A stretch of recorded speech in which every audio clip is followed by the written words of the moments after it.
Tonight, hundreds of hospitality workers in the West sending a very strong message with a new strike. Hi, everyone, and good evening. Welcome to West Coast Wrap. I'm Frank Malico. Culinary union workers at Virgin Hotels in Las Vegas walking off their job early this morning. Their work stoppage comes just days before hundreds of thousands of Formula One fans are all flocking to the city for the Las Vegas Grand Prix. Fox's Connor Hansen reports the union members want better pay and working conditions. Off the job and on the picket line, hundreds of workers are striking outside Virgin Hotels Las Vegas. It's the first time in 22 years the Culinary Workers Union has started an open-ended strike. The largest labor union in Nevada has about 60,000 members total. It is taking a toll financially, especially with groceries, with gas, with mortgage, insurance, everything being so high. But you have to suffer a little bit to win. About 700 housekeepers, porters, bellhops, and servers want a new 5-year deal with higher wages and better benefits. A year ago, thousands of other hospitality workers at casinos on the Strip threatened to walk off the job before the city hosted its first Formula One race. They received more than a 30% pay increase. Now the union says Virgin Hotels is the only holdout. It's been everyone else has signed and we're the only ones who haven't. This place makes money. This place has concerts and shows. I mean, it's Las Vegas. Stuff's happening all the time. Virgin Hotels has said it wants to reach an economically viable deal. Part of a written statement said, quote, "We are fully committed to finding a fair resolution that is in their best interest." The union has vowed a 24/7 picket line, which will likely cause disruptions both inside and outside that recognizable property just off the Las Vegas Strip. In New York, Connor Hansen, Fox News.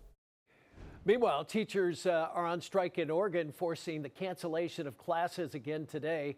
Hundreds of teachers in the greater Albany Public School District walking off the job on Tuesday. They are demanding 40-hour work weeks and higher pay. They also want students in their community south of Salem offering more support. School district leaders appear optimistic about the direction of those ongoing negotiations. Their bargaining team has issued a written statement saying there was a willingness from the GAEA to organize priorities and establish a structured work plan. Many articles were exchanged and common ground agreed upon. We are looking forward to continuing our work while also being good stewards of the district's finances. And Berkeley city workers are planning to strike again next week over what they say are unfair labor practices by the city there. It's set to be a 2-day strike beginning Wednesday, November the 20th. Video here from August when the city workers from the SEIU Local 1021 held their first 2-day strike. The Community Services and Part-Time Rec Leader Association workers have been negotiating since February with the city. Their contract expired back in June. And according to a statement from the union, the unfair labor practices charges SEIU 1021 is filed with the Public Employee Relations Board do include charges for union busting, unfairly denying union representation, and multiple instances of surface bargaining and refusing to bargain in good faith. We've reached out to the city of Berkeley for a response, but have not heard back from them. Multiple law enforcement agencies are working together to figure out who targeted the president of the University of Washington with vandalism. Fox 13 and Seattle's cameras spotted private security officers at Anamara Kausei's home late last night.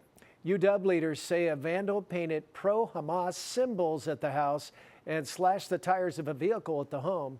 Washington Congressman Adam Smith issuing a statement saying some of the painted messages included "the clock is ticking, and you will not know peace until you meet the demands of our movement." School leaders insist incidents like this will not influence school policy. And the University of Oregon is investigating several anti-Semitic incidents that happened on their campus. University officials say someone drew a swastika inside one of the dorms there and removed items showing support for Israeli hostages taken by Hamas. All the incidents were reported this week. Brochures were also put under the doors of several students in at least 3 of the residence buildings in Eugene. And a report released today says UCLA should develop more clear policies about large campus protests. Following the demonstration this spring over the Israel-Hamas war, the University of California requesting 21st century policing solutions looking into the matter. After UCLA's controversial handling of the protest, consultants reviewed tens of thousands of documents and interviewed administrators, staff, students, and law enforcement.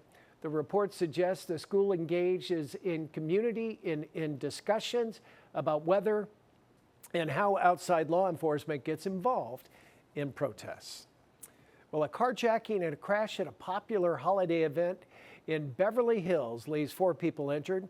Fox 11's Mario Ramirez shows us how the incident created chaotic scenes in the middle of a very large crowd.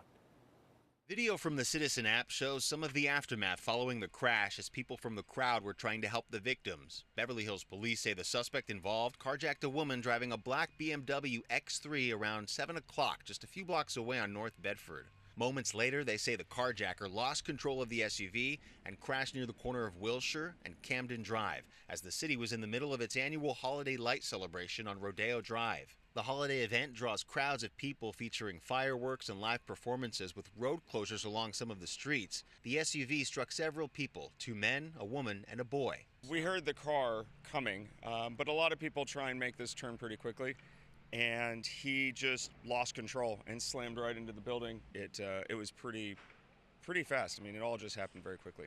Police say the suspect behind the wheel tried to make a run for it, but was caught and arrested by officers working the event, now identified as 22-year-old James Portal of Pittsburgh. We thought it was an accident because everybody started to go to see how the driver was, because I think people thought, oh, they hit the gas, not the brake. And but he jumped out and just took off. And some other people then took off after him, as I mentioned. And that was Fox 11's Mario Ramirez reporting. The condition of the 4 people who were injured remains unclear tonight. The suspect has been booked with carjacking and hit and run with an injury. Well, a West Coast native has been tapped for a high-profile job in the next Trump administration today. The president-elect announced Stephen Chung will serve as the White House communications director. Chung was born in Sacramento. He led communications for the president-elect's most recent campaign. And many Californians, including protesters at UC Berkeley, want to distance themselves from President-elect Trump. But it comes as the top Republican in California's assembly is asking Mr. Trump to partner with the state.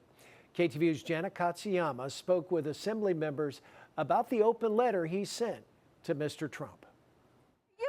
United will never be defeated! Student organizers at UC Berkeley spoke out Friday. We're calling out the new Trump administration and the failures of the Democratic Party. They say they're frustrated because they feel both parties are not focused on what matters most to them. For me as a young person, I think it's housing, I think it's rent. You know, the climate crisis is a security issue in terms of where we are going to live. Immigration, abortion, the innocent lives in Gaza are all the things that I care about as an organizer with Sunrise and why I'm out here today. The parties are already drawing their battle lines. California Governor Gavin Newsom, who has often been in the crosshairs of Trump on issues such as immigration, DACA youth and sanctuary cities, abortion rights, and climate change, has called a special session to discuss ways to protect California policies from a new Trump administration. In response, the Assembly Republican leader James Gallagher sent an open letter to Trump asking for Mr. Trump's support. I wanted to send a letter, to the president-elect saying, hey, there's a lot of us out here in California who want to work with you. Gallagher says he hopes Trump will support California Republicans' efforts on issues such as housing and lowering energy costs. And let's have energy sources from a lot of different sources, not just wind and solar, but nuclear is something we should be talking about. Many different sources of energy that are affordable. And on another issue, crime. We can work with this Trump administration to get federal grants to help support our law enforcement, to go after these cartels, these transnational gangs that are largely coming across our border. It's working across the aisle and building coalitions, and it's working with President-elect Trump. we should be doing both of those things. Governor Newsom has scheduled the special session for December 2nd when the new legislature is sworn in. His office says that Newsom is committed to finding common ground with the Trump administration on issues that will benefit Californians. Reporting from the newsroom, Jana Katsuyama, KTVU, Fox 2 News. Up next, AI designed to boost your social skills. Coming up, the new West Coast invention that's transforming the way people communicate. Plus, rare wildlife scenes on full display in the Pacific Northwest. Crowds wasting no time to gather and watch. Coming up. And in weather, here's our live camera from the San Francisco Bay Area. A bit of a chill developing for portions of Northern California overnight. We'll have the updated forecast coming up. After reaching a $27 million tentative settlement agreement with the city of Palm Springs, the group calling itself Survivors and Descendants of Section 14 held a press conference today. They called the settlement a victory for justice, granting restitution to the Black and Latino families whose homes were burned and destroyed in a brutal urban renewal project back in the 1960s. Recognition that civil rights attorney Areva Martin says has been long overdue. It's because of the men and women who are standing here today that story and the history of Section 14 has been rewritten. And what we now know is that Section 14 survivors are the pioneers of the city.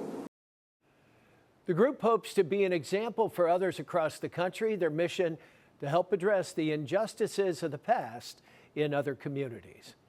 Well, doctors have confirmed Oregon's first human case of the bird flu. Health officials say the case was discovered at a commercial poultry operation in Clackamas County. They also say there is no evidence of person-to-person transmission and the risk to the public is very low. The Oregon Health Authority says it's working closely with the Centers for Disease Control and Prevention to monitor people exposed to animals. Last week, the CDC warned the virus is spreading more quickly than previously thought among farm workers here in the U.S., and it stressed there is no risk to the nation's food supply. Well, the death of a rare goose at Seattle's Woodland Park Zoo has zookeepers implementing new safety precautions. A preliminary test shows the bird was positive for the bird flu. The zoo is working to confirm the virus killed the animal. For the next 120 days, the zoo's geese will remain under quarantine. Volunteer activities, private tours, and penguin feeding experiences have all been canceled. Arizona Governor Katie Hobbs plans to visit the southern border next week. Her office says she will make an announcement on Monday morning about the state's effort to secure the border and combat drug trafficking. Hobbs will be joined by Border Patrol officials, Arizona law enforcement, and the city of Nogales leaders. Open enrollment underway, and for the first time, more than 100,000 young immigrants are now eligible for health care through the Affordable Care Act. As Fox 13's Emily Miranda explains, a recent rule by the Biden administration makes Dreamers lawfully present for the purpose of enrolling in that plan. President Barack Obama established DACA in June 2012 by executive action to protect some children brought to the U.S. from deportation and provide work authorization. Jose Petino was approved for the program in 2013, but access to federal health insurance wasn't part of it, so he was uninsured until 2014 when it was offered through his job. After leaving the job, he was uninsured for another 4 years because he still couldn't access federal health care. You get injured, right? Or you have some illness, or you don't feel too well. Even if you don't feel well, it is important for you to do the regular medical checkups. Patino says the cost of insurance also had some recipients he knew becoming their own doctors. I have seen so many individuals throughout the years when they haven't had insurance do maybe not what is recommended to take care of themselves. But after a ruling from the Biden administration, DACA recipients are starting to enroll in the Affordable Care Act for the first time. The same access as others have is what DACA recipients now have. So access to marketplace plans and the subsidies that go with those plans if they're eligible. All anyone needs to enroll is a federal tax return. Advocates say this is a step in expanding access to health coverage for immigrant youth. It makes me have a little more peace because I know individuals who don't have health insurance can be able to have it, specifically are younger starting their careers. And while DACA recipients can now access ACA, there is some concern that things could change come January when Trump is inaugurated. We don't know what next year might hold, but that makes it even more urgent that for those who are eligible to enroll, we know that any actions to try to roll back anything will take time. And that was Fox 13's Emily Miranda reporting. Enrollment is open until January the 15th through healthcare.gov.